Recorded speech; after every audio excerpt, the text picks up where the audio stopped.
to St Matthew and St Oswald's. We're going to be open for private prayer from Sundays 5 till 6 and Wednesdays 2 until 3. And so we thought we'd make a short video to show you what you'll encounter when you come into church. The first thing you'll see is that the foyer has been redecorated, recarpeted since you were last here. And then my favourite bit, this welcome painting that Fiona has put together for us to say welcome as you come into the building. As you walk through, you'll see that there are hand sanitizer stations. All the doors will be open before you get to this point, so you not have to touch anything before you can sanitize your hands. And the 2 meter markings, as everywhere else now, are on the floor to show you to stand back and let other people do their hands first. And then around the rest of the foyer that's been refurbished and redecorated, and you'll see in the corner we put a food bank box. We've heard that some of you are wanting to give to the food bank but are struggling to get there. So we're collecting here in this box. You can put things here and we'll make sure they get to the food bank in good time. Then as we come through the foyer into church, you'll notice that most of the pews are roped off. We'll come to that in a minute. And on your way, you'll see this wonderful new offertory box that Malcolm has produced for us. Now, there are enough pews open for people to be able to use for private prayer. We put them at the front, the middle, at the back, depending on what your preference is. But we don't want to open too many because we have to clean them afterwards. So we're limiting it for that reason.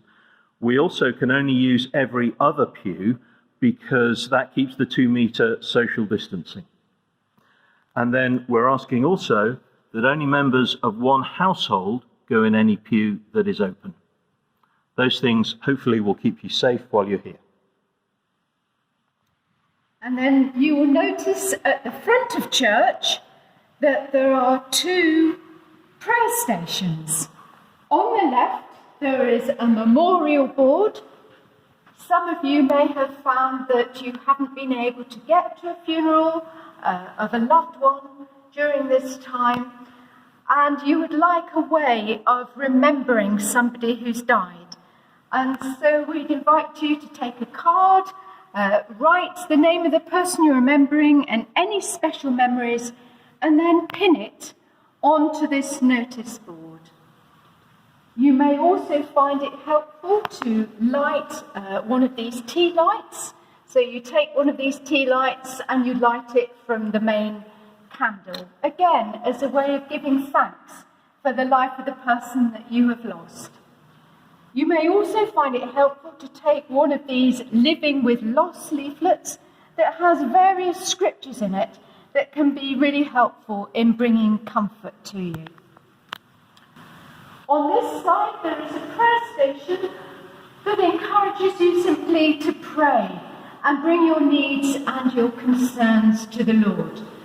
Here you might like to take a tag and write your prayer on it and then hang it upon this prayer tree as you pray to the Lord. Again, at this prayer station, there are a number of leaflets that you can take away with you that you might find helpful, helping you to pray, or even exploring who Jesus is for yourself.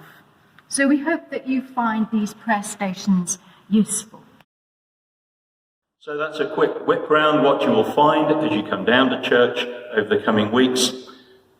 We have taken the precautions that we can to make this a safe environment. And our prayer is that as you come here and spend time in the quiet, that you will encounter God.